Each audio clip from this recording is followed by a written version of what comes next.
여러분 반갑습니다. 여러분의 멘탈 전도사 천마스입니다. 어느새 또 하루가 시작되네요. 오늘도 한번 파이팅 넘치는 그런 즐거운 하루가 되었으면 좋겠습니다.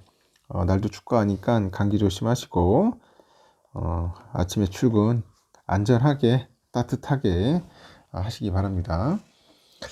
착해 보이지만은 여러분 함부로 가까이 하면은 안 되는 사람이 있어. 착해 보이는데 함부로 가까이 하지 말자. 어떤 사람이냐? 이런 사람이라는 거죠. 툭 치면은 깨지는 유리 멘탈 가진 사람입니다. 겉으로 보면은 연약하고 착한데 조금만 말을 잘못해도 막 확대 해석하고 상처받는 사람이 있더라고요. 이런 사람들은 감정 기복이 아주 심하고 자존감이 약해서 관계를 이어나가기는 매우 어렵다는 겁니다. 두 번째는 배려심이 많은 듯한데 시기와 질투도 강한 사람이 있어요. 평소엔 남을 잘 돕지만 정작 그가 잘 되는 모습을 보면은 시기와 질투를 느끼는 사람이 있습니다. 이런 사람은 사실 자신이 남보다 위에 있다는 것을 과시하기 위해서 배려를 베푸는 거죠. 세 번째는 다 퍼주는 듯한데 자기 영역이 확실한 사람이 있어요. 생각이 맞는 사람과는 잘 어울리면서도 조금만 안 맞는 사람과는 거리를 두는 사람이 있습니다. 이런 사람은 자기 중심적으로 세상을 바라보고 타인을 판단하는 사람입니다. 그래서 착해 보이는 사람이라고 그 사람이 모든 면에서 이 착하리라고 생각하면은 안 됩니다. 그래서 어떤 사람들은 조금만 상황이 바뀌면은 숨겨두었던 모습을 드러내가지고 우리를 힘겹게 만들기 때문이에요. 당장 좋아 보이는 사람이라고 모든 게 좋으리라는 보장은 없겠죠. 사람을 보는 눈을 키우고 유연하게 사람을 대하지 않으면 믿었던 사람에게 발등을 찍히고 상처받는 일이 반복될 겁니다. 그래서 제가 이야기하는 거 잘 참고하셔서 실천해 보십시오. 그러면은 한번 또 삼성전자 관련된 다양한 소식들이 있는데 특히 경쟁 소식사, 경쟁의 반도체 기업, D램 반도체 제조사죠. CXMT. 이 회사가 상당히 지금 거칠게 따라오고 있어요. 중국의 D램 제조사죠. 창신 메모리 테크놀로지 CXMT라고 하는데 지난해 D램 시장 점유율이 5%를 기록했다는 외신 보도가 나왔습니다. 한국 삼성전자랑 SK하이닉스, 미국의 마이크론 이 점유율이 96%를 가장 96% 정도를 차지하고 있는 D램 시장에서 중국 업체가 급성장하고 있다는 거예요. 파이낸셜 타임스에서 10일 날 중국의 컨설팅 업체죠. 첸잔 자료를 인용을 해가지고 900억 달러를 900억 달러의 그 규모인 D램 시장에서 CXMT 점유율이 2020년만 해도 제로에 가까웠는데 지난해 무려 5% 정도 늘어났다고 보도를 합니다. 이 D램 시장은 한국 우리 삼성전자랑 하이닉스하고 마이크론이 지배해온 분야죠. 23년 이들 세 개 업체의 매출 비중이 96%가량이었어요. 그러다 보니 노무라 아시아 리서치 대표가 그래요. FT하고 인터뷰에서 CXMT의 부상으로 한국 반도체 업체들은 저가 시장에서 중국 제품이 넘쳐나는 새로운 현실에 직면하고 있다. 이는 기술적 우위가 아니라 물량의 문제이고 특히 삼성이 공급 과잉과 반도체 가격 하락으로 타격을 받았다 평가를 합니다. CXMT는요.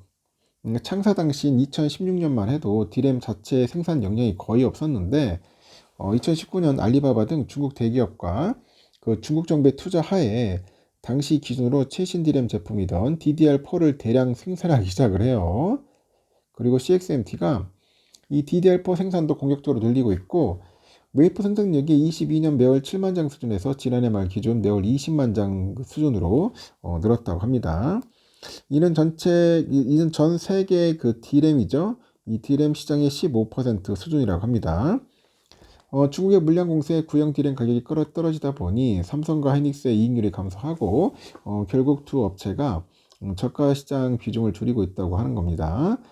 리서치 업체 테크인사이트에 보니까 CXMT의 시장 점유율이 여전히 상대적으로 작고 중국의 시장 비중이 크다면서도 그 빠른 성장세로 눈덩이 효과를 만들고 있더라 그런 겁니다. 그리고 시장 점유율이 커질수록 생산량이 늘어나고 수율이 높아지는 거죠. 비용은 낮아지고 다시 시장 점유율이 커진다. 이는 정확히 1980에서 90년대 메모리 부분에서 한국이 일본을 몰아낸 방식인데 이제는 비슷한 일이 한국에 일어나기 시작했다고 합니다.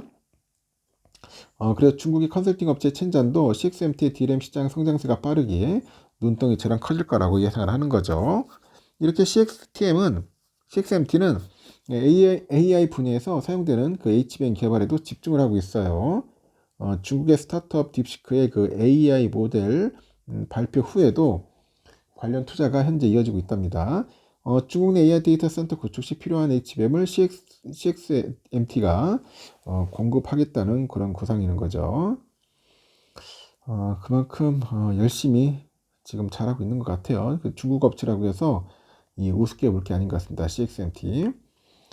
이재용 회장이 이제 부당 합병과 분식회계 혐의와 관련해서 2심에서 무죄를 선고받으면서 이 사법 리스크는 사실상 일단락됐는데 이 회장은 2016년 국정농단 사태 이후로 횟수로 벌써 10년째 지속된 사법 족쇄를 벗었지만은 그가 마주한 경영 현실은 아주 엄혹해요. 냉혹한 거죠. 기존 메모리하고 스마트폰, 가전 등은 차이나테크 파산 공세로 수익성 방어에 비상이 걸렸고 파운드리는 캡티브 마켓 수요도 못 따라갈 만큼 위상이 낮아져서 이 사업부 전폐를 걱정할 처지입니다. 그리고 AI하고 로봇하고 피지컬 AI 등 이 각각 맞는 신산업에서 어느 누구도 삼성을 글로벌 리더로 보지는 않고 있다는 거죠. 경쟁사 대만 TSMC하고 SK하이닉스 등이 그 글로벌 AI 반도체 공급망에서 대체 불가 지위를 가진 것과 달리 삼성은 초격차 평판에 큰 흠결을 남겼다는 지적입니다. 이 사법 리스크를 턴 삼성은 이 회장이 이사회 복귀 시점과 맞물려서 이 반도체 그런 경쟁력 회복과 인수 합병을 통해서 성장 동력을 다각화하고 지배구조 재편 등의 속도를 이제 내겠죠. 그래서 이 회장의 사법 리스크는 사실상 종집을 찍었는데 서울고법 형사 13부가 지난 2월 3일 자본시장법 위반과 업무상 배임 그리고 외부감사법 위반 혐의로 재판에 넘겨진 이 회장에 대한 항소심 선고에서 검사의 항소는 이유가 없어 기각한다 밝혔습니다. 지난해 2월 5일 1심 무죄 선고 이후 1년 만인데 앞서 이 회장은 경영권을 승계하려 2015년 미래전략실 주도로 제일모직과 삼성물산 합병을 부당하게 추진한 그런 혐의로 재판에 넘겨졌죠. 재계에서는 이 회장이 오는 3월에 삼성전자 주주총회에서 사내 등기로 이사로 복귀 가능성을 점치는 것 같아요. 4대 그룹 총수 가운데 이사회 미등기 이사 신분은 이 회장이 유일한 것 같고 이 회장은 2019년 국정농단 관련해서 대법원 판결에서 2심 파기환송 판단으로 유무죄 논란이 일자 사내 이사직에서 물러났고 그는 22년 광복절 특별 사면으로 복권이 됐고요. 같은 해 10월 회장이 올랐는데 등기이사로 복귀하진 않았습니다. 그래서 이 회장이 등기이사로 복귀할 경우 사내이사로 이사에 참여하되 이사회 의장은 사회이사에 맡겨 이사의 독립성을 최대한 보장하는 방안이 유력합니다. 이미 삼성은 2018년 대표이사랑 이사회 의장을 분리한 데 이어서 2020년부터 사회이사를 의장으로 선임해왔고요. 이사회 정관에 사회이사가 이사회 의장을 반드시 맡도록 되어 있는 것은 아니다. 그렇게 이야기를 하는데 하지만 재계에서는 삼성자가 이 회장 복귀 이후에도 당분간은 사회이사의 그 이사회 의장 체제를 고수할 것으로 보는 것 같아요. 현재 삼성의 이사회는 사내이사 3명이죠. 한정희, 노태문, 이정배, 사회이사 6명 이렇게 구성되어 있네요. 최근까지 사내이사는 4명 있는데 이 박학규 사장이 지난해 11월 정기인사에서 DX 부분 경영지원 실정에서 사업지원 TF로 자리를 옮겨가지고 3명으로 줄었다고 합니다. 하여튼 그런 이야기들이 있네요. 보니까 사회이사 관련된 이야기인데 하여튼 이사회를 복귀를 할 것 같다. 하지만 이사장은 하지는 않을 것 같다. 뭐 그런 이야기들이 있는 것 같습니다. 그리고 그 학계와 재계에서는 삼성 컨트롤타워 재편이 이뤄지더라도 이 과거처럼 이사회를 쥐락펴락하는 옥상옥 구조보다는 전략기능과 이사회 지원에 중점을 둔 컴팩트 조직으로 부활 가능성을 예상하는 것 같아요.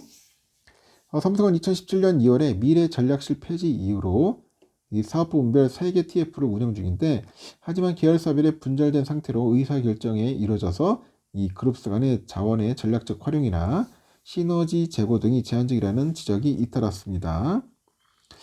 그래서 기능과 역할이 중복되는 유관 그 조직 정비 과정에서 일부 사장단 인사가 이뤄질 가능성도 있다, 그렇게 보는 것 같고, 삼성은 현 이사회를 그대로 둔 채 품질과 수율 등 경영 관련 잡음이 불거질 때마다 별도 위원회를 설치하는 식으로 대응했는데, 삼성은 사업지원 TF가 있지만은 23년 미래사업기획단을 신설을 했고요. 지난해는 품질혁신위하고 경영진단실까지 설치했고, 미래사업기획단은 출범 1년 만에 세 번째 수장을 맞이했다고 하는 겁니다. 하여튼 잘했으면 좋겠어요. 하여튼 이번에 이제 복귀를 한다면은 좀 책임감을 갖고 이재용 회장이 적극적으로 잘 나섰으면 좋겠습니다. 뭐 다양한 내용들이 있는데 그런 내용들은 차후에 제가 또 한번 여러분들에게 전달토록 하겠습니다. 조만간 이재용 회장의 복귀를 한번 기대해보고 삼성의 위기를 타개할 수 있는 그런 유능한 CEO가 됐으면 좋겠네요. 여기까지 하겠습니다, 여러분. 좋은 하루 보내십시오. 감사합니다.